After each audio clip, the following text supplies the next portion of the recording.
Olá, sejam todos bem-vindos e bem-vindas. No vídeo de hoje eu vou apresentar para vocês uma ferramenta multiagente que pode ser usada para fazer o cálculo do valor de vale-refeição a ser comprado por uma empresa. Bom, esse projeto ele foi baseado em dados reais. Eu vou mostrar para vocês a implementação desse projeto, passo a passo, como que ele foi idealizado e como que você pode estar fazendo para criar um projeto semelhante para a sua necessidade. Bom, antes de começarmos, se você ainda não é inscrito no canal, eu peço que se inscreva. E se esse vídeo for importante para você, eu peço que ao final deixe um like para indicar a relevância desse vídeo para o YouTube. Bom, aqui eu estou na tela, na interface gráfica que eu criei para essa ferramenta. Poderíamos ter feito essa ferramenta de diversas formas, inclusive rodando um simples código Python, onde uma planilha poderia ser gerada. Mas eu quis criar aqui uma interface gráfica que pudéssemos estar interagindo e assim podemos identificar alguns dados, verificar algumas análises. E essa interface ela foi idealizada para funcionar juntamente com a biblioteca do Streamlit. Então ela se baseia no Streamlit para criar esta interface gráfica fantástica.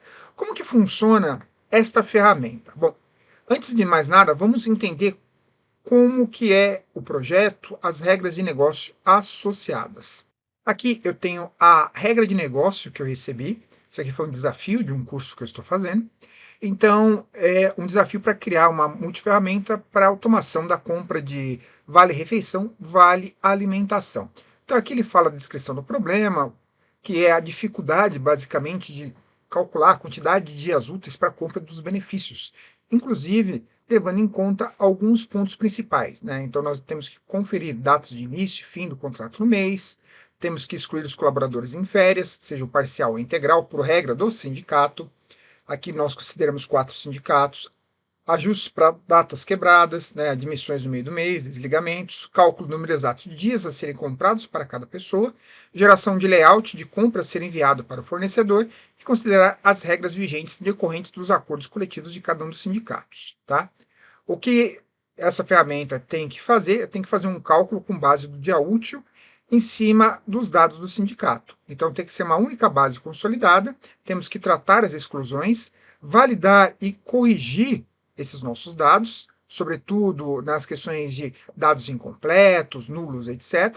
Temos que calcular a quantidade de dias úteis para o colaborador e temos que aplicar a regra de desligamento. Para desligamento, se estiver como ok, comunicado de desligamento até o dia 15 e não considerar para pagamento. Se for informado depois do dia 15, a compra deve ser proporcional. Também temos o critério do valor total de vale-refeição a ser concedido para cada colaborador, de acordo com o valor de cada sindicato. Bom, nós recebemos alguns arquivos para isso. Aqui eu estou nessa pasta onde eu tenho os arquivos que nós recebemos. Então, para começar, nós temos essa planilha aqui principal, ativos. Nós temos alguns dados referentes à matrícula, à empresa, título do cargo, descrição da situação e o sindicato vinculado. Essa planilha aqui, ela possui o equivalente, deixa-me ver, a 1.816 registros. Em complementação, nós temos outras planilhas, tá? Mas a ideia final é ficarmos com um único documento que deve ser enviado, que é nesse formato aqui. Então, esse aqui é o formato que vai para a compra do vale-refeição. Então, aqui nós temos a data da matrícula, a admissão, o sindicato do colaborador, a competência, dias úteis, o valor diário, um total, o custo para a empresa, o desconto do profissional e alguma observação que queira se fazer. Então, esta é a base que nós temos que entender para podermos estar fornecendo. Então, aqui nós temos algumas validações que devem ser consideradas. Temos uma planilha que trata de funcionários em férias. Então, nós temos aqui um número de matrícula, a descrição da situação que se encontra em férias e a quantidade de dias de férias. Temos aqui uma outra planilha que trata dos funcionários que estão no exterior, outra para estágio.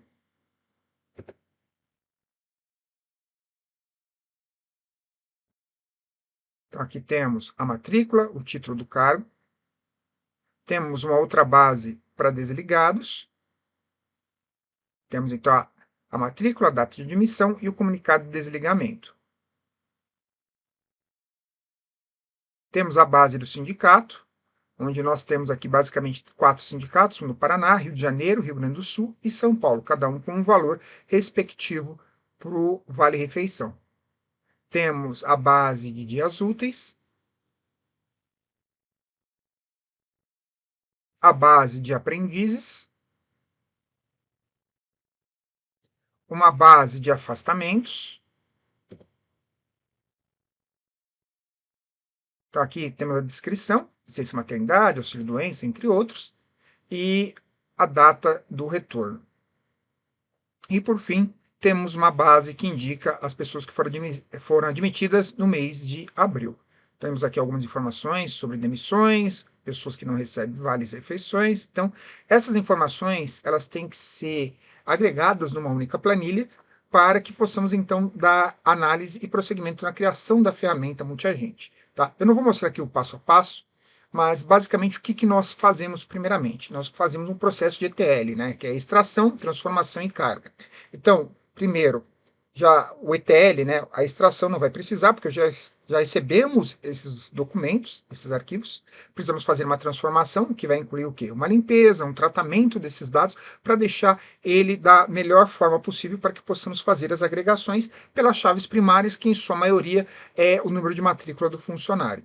Outro ponto também principal é que nós temos que colocar num padrão, eliminar registros nulos, inválidos, com valor zero, para depois utilizarmos essas chaves primárias para podermos montar necessariamente esse nosso arquivo. Então, para isso, nós fazemos uma análise exploratória dos documentos. Normalmente nós utilizamos aí o Jupyter Notebook, que é uma ótima ferramenta para fazer essas questões de análise. Eu não vou entrar na análise em si, passo a passo, porque demandaria uma única aula só para explicar como que é essa questão da análise exploratória e também para explicar todo o conceito por trás da análise exploratória.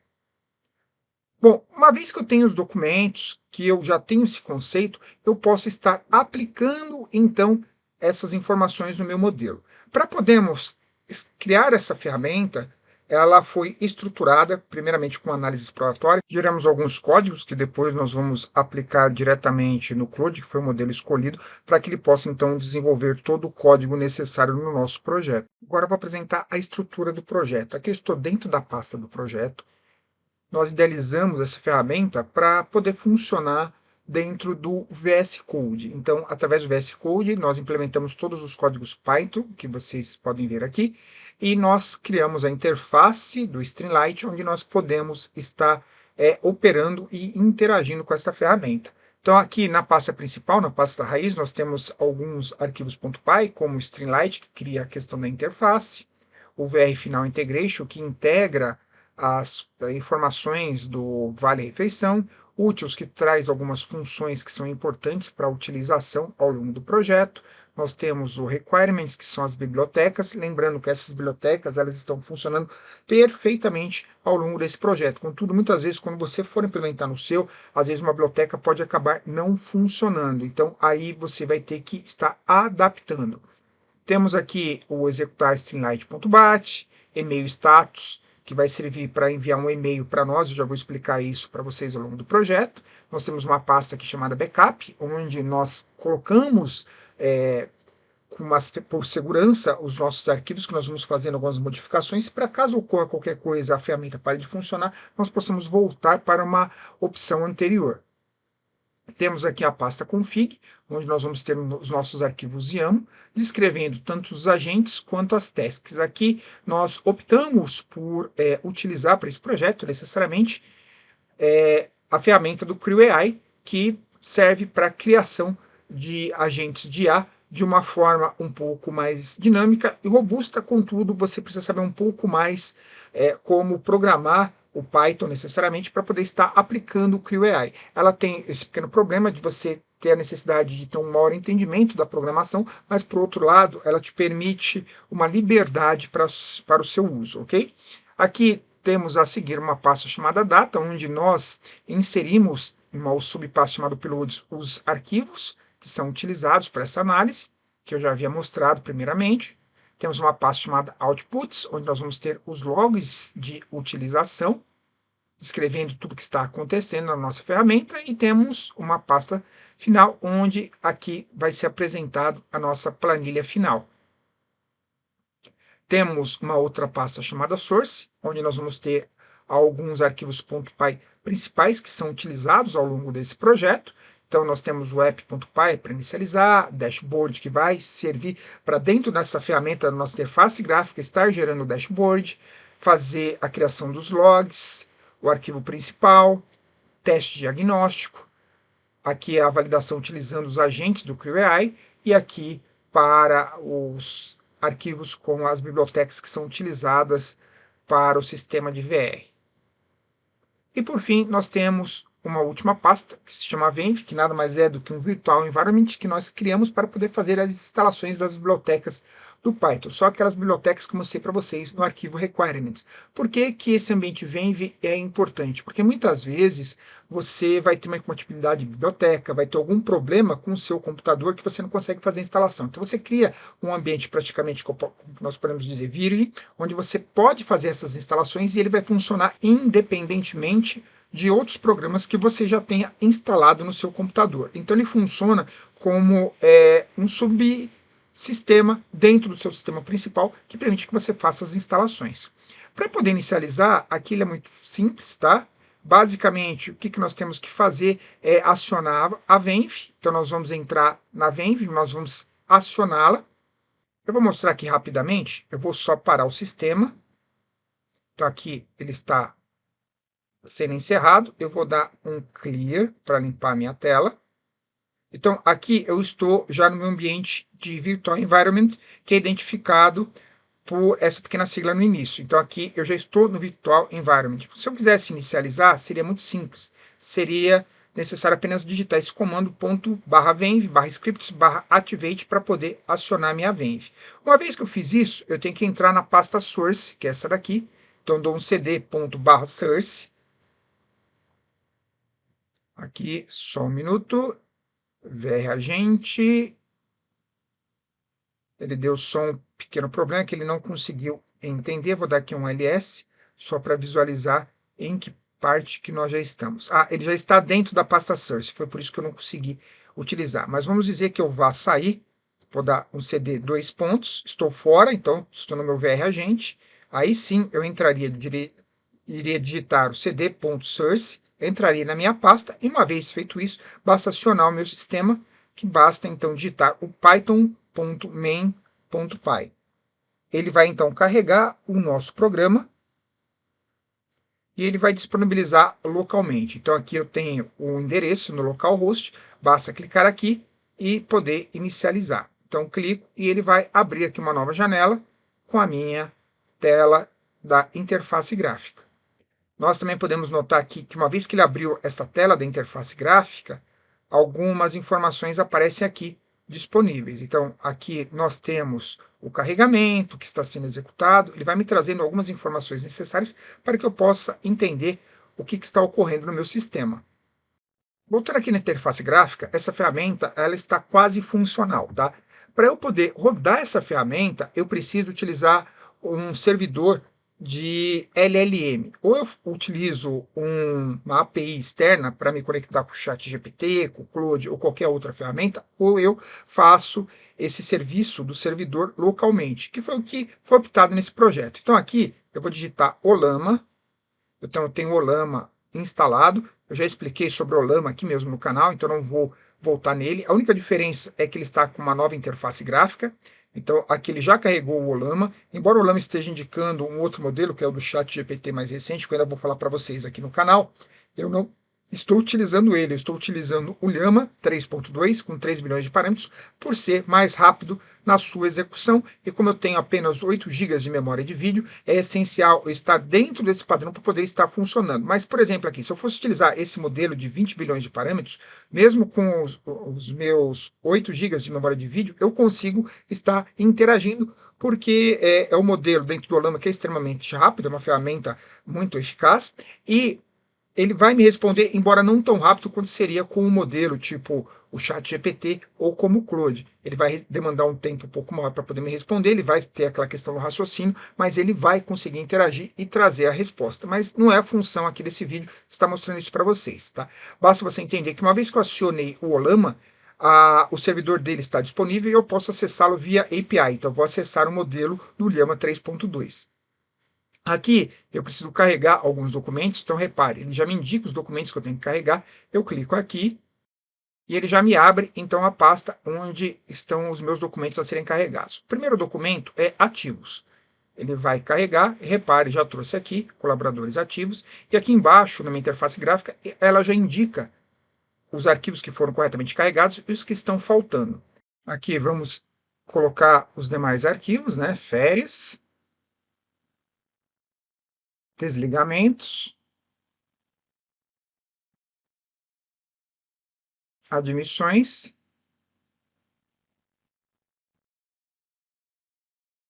aqui é a base do sindicato, dias úteis, afastamentos, estagiários. Repare, conforme vai mudando, faltam apenas 2 arquivos, aprendizes,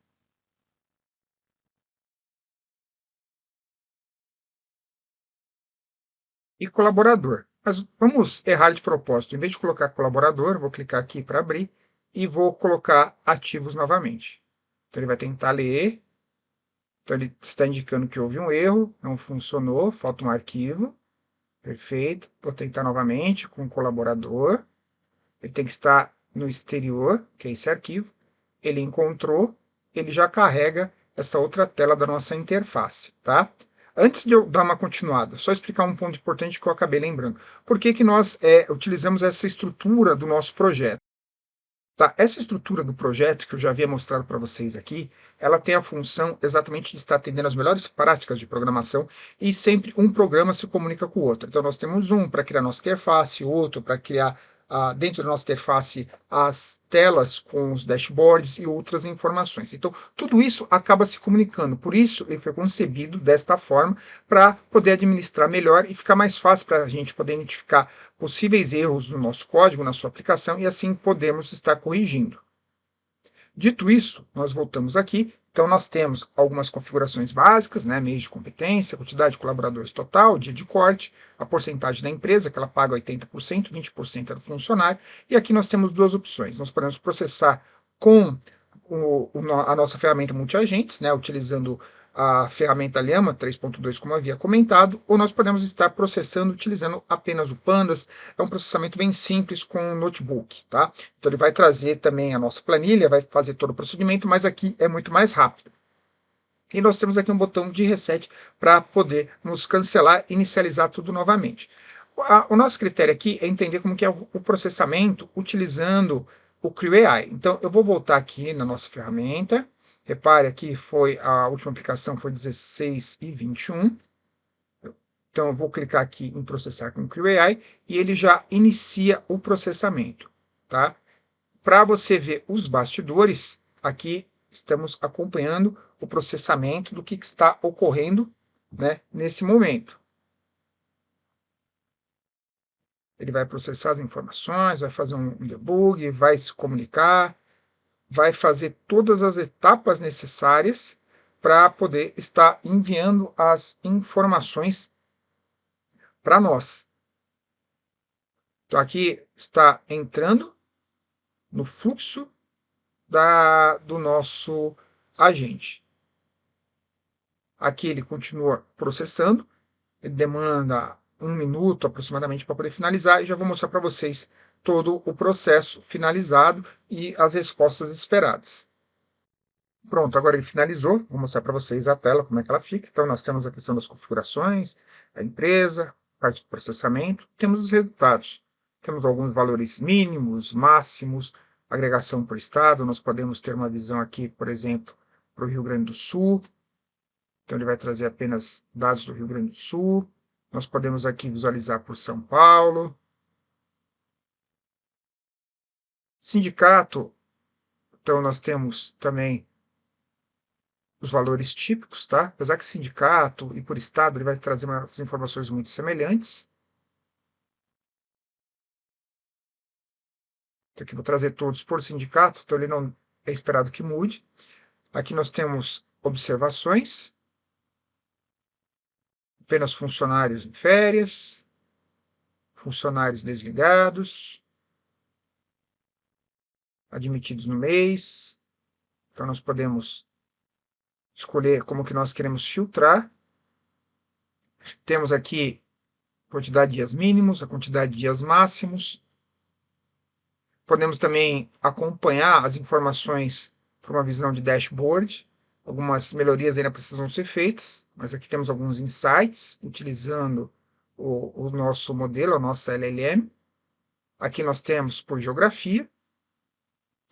Podemos acompanhar aqui a questão do sindicato. E, por fim, nós podemos abaixar esse documento, né, esse arquivo final, né, no formato Excel ou no formato CSV. Então, aqui nós temos um resuminho básico. O ponto principal aqui é o seguinte, deixa eu mostrar aqui para vocês. Então, aqui nós temos todo o processo, a interface foi renderizada com sucesso, tudo que ocorreu, passo a passo. Ele passou as informações para nós e ele também enviou 2 e-mails. Um e-mail para a companhia de VR, fazendo a solicitação da compra, só que esse e-mail foi um e-mail bem básico, onde ele passou apenas essa planilha, e passou um outro e-mail para o RH da empresa, declarando que está tudo ok e que o processo finalizou com sucesso. Se desse algum tipo de problema, ele enviaria um e-mail dizendo que houve erro, né, isso baseado em cima dos logs. Essa ferramenta aqui é uma ferramenta inicial, ela ainda requer mais algumas melhorias, mas basicamente essa aqui é toda a estrutura, ela foi idealizada para funcionar como se fosse uma ferramenta final. Aqui, só para ilustrar para vocês, eu estou na tela aqui do meu e-mail. Aqui nós temos 2 e-mails que nós recebemos, um com pedido de vale de compras e outro confirmando a compra realizada com sucesso que eu havia falado para vocês. Eu estruturei o meu e-mail como base para isso. Para poder receber o e-mail, você vai ter que ter uma conta no Gmail, fazer algumas pequenas configurações e você pode estar utilizando ele para receber informações dessa ferramenta ou de outras. Por exemplo, o Airflow também funciona com base nessa mesma lógica, que também pode ser utilizado para enviar um e-mail para sua conta avisando de um processo que rodou com sucesso. Aqui no caso, no pedido de compras, nós temos aqui o nosso arquivo XLS, né, do Excel, aqui um pequeno resuminho, e o outro e-mail, ele também está bem parecido, só temos um pouquinho mais de dados, e aqui também temos a planilha. Podemos estar melhorando isso aqui e reestruturando para que a mensagem seja um pouco mais profissional. Mas para esse primeiro momento, para o que essa ferramenta se destina, ela operou com sucesso e ela foi desenvolvida em poucos dias. Uma ferramenta dessa, para ser desenvolvida e ser colocada em produção, né, fazer o deploy dela em produção, não seria feito aí ao longo de apenas poucos dias. Demandaria meses ou até mesmo anos para você ter uma ferramenta bem profissional que garanta a questão de segurança, criptografia, atendimento às LGPD, entre outros critérios. Bom, o que nós podemos concluir a respeito dessa ferramenta entre si? Obviamente, com um projeto desse, para fazer uma ferramenta que pudesse ser vendida ou atender comercialmente uma empresa, demandaria muito mais tempo, algo aí em torno de meses ou até mesmo anos para você poder desenvolver e colocar em produção, para você fazer o deploy dela. Esse projeto aqui demandou apenas alguns dias para poder ser desenvolvido. Então aqui é apenas um esqueleto, mas nós podemos identificar algumas conclusões bem importantes. Bom, primeira conclusão, os modelos que nós temos hoje disponíveis, como o Claude, o ChatGPT, embora não tenha utilizado o ChatGPT, eles já permitem que você gere códigos fantásticos que vão te atender. Mas, mesmo assim, no processo, se você não tiver uma noção do que você está programando, como programar e como orquestrar essa ferramenta, ela vai falhar e vai te dar mais complicação do que você imagina para poder corrigir. Sendo que você tem uma janela de contexto, que você pode estar perguntando, às vezes ela vai travar, vai demandar horas para poder te responder, isso se você estiver utilizando o Claude, porque o ChatGPT funciona direto enquanto você pagar ele lá, né? O Claude, mesmo que você pague, você tem uma janela ali de pelo menos 5 horas, se você processou muitos códigos para poder gerar novamente. Então, você tem que pensar nesses vieses, nesses problemas, para você poder identificar o problema no seu código. Muitas vezes você mesmo vai ter que corrigir manualmente, outras vezes você vai ter que utilizar a sua ferramenta para poder fazer essa correção, tá? E indo gerando novos códigos, fazendo a quebra do seu programa em versões minúsculas, em arquivos minúsculos, para que você possa então facilmente poder editar ou mesmo corrigir e ficar mais fácil a questão da geração. Outro ponto também muito importante é o seguinte: como nós utilizamos o modelo de pequena capacidade, que é o Llama 3.2 na versão 3B, ele não tem toda essa capacidade de raciocínio, etc., como tem modelos maiores. Sendo assim, eu dependi de estar utilizando algumas estratégias, como a aplicação de bibliotecas como Pandas, entre outros, para poder auxiliar no desenvolvimento, na criação desse nosso arquivo final, para que pudéssemos estar aplicando, então, a nossa LLM. Por outro lado, se eu estivesse utilizando uma API com acesso a uma LLM de grande porte externa, eu poderia estar estruturando todo o conceito e fazendo essa criação dessa minha aplicação utilizando apenas conversas com a minha LLM. Contudo, você tem que lembrar que toda vez que você utiliza uma API externa ou qualquer tipo de ferramenta, você vai ter que pagar por isso e você vai pagar de acordo com o seu consumo. Então você tem que pensar muito nisso, também na questão de escalabilidade, entre outras. Essa ferramenta aqui, ela foi idealizada para funcionar no PC local. Obviamente que a pessoa vai ter que dispor de uma placa aceleradora de vídeo, né, com pelo menos aí 8 GB de memória de vídeo, para poder estar, então, instalando essa ferramenta e a utilizando. Tá? Um terceiro ponto aqui também muito importante: como eu só apliquei essa ferramenta utilizando uma virtual environment, às vezes ela não vai ser capaz de rodar em outras máquinas porque vai dar conflito. O certo aqui seria continuar o desenvolvimento e criar uma versão que funcionasse num ambiente dockerizado, permitindo assim que pudesse ser instalado em qualquer computador, desde que se possuísse essa placa aceleradora de vídeo. Então, alguns critérios nós temos que levar em conta durante o processo de desenvolvimento e de criação da ferramenta. Quarto e último ponto: existem algumas funcionalidades, alguns critérios aqui que eu mostrei para vocês no dashboard, outros pontos que merecem uma atenção e tem que ser refinados. Mas como eu falei para vocês, essa ferramenta ela foi desenvolvida em poucos dias e eu achei que a solução foi fantástica para questão de pouco tempo que nós tivemos para poder desenvolver. Então, com uma maior elaboração, um maior nível de aplicação, de conhecimento, essa ferramenta ela pode se tornar uma ferramenta comercial em um tempo muito curto. Obviamente que vai depender de testes, verificações e várias observações para que isso possa ser atingido. Mas a IA está aí, ela serve para nos auxiliar, mas lembre-se, se você não souber utilizar ela, como se comunicar e como analisar o resultado que está sendo obtido para ver se enquadra naquilo que você espera ou não, você vai ter um péssimo resultado, você vai acabar não saindo do lugar. Então é sempre bom a gente estar interagindo, entendendo cada vez mais essa ferramenta que é fantástica, que está aí para contribuir para o nosso desenvolvimento e para a nossa eficiência. Bom, era isso que eu tinha para mostrar para vocês, eu espero que você tenha gostado desse vídeo, vejo você no próximo, até mais e um grande abraço.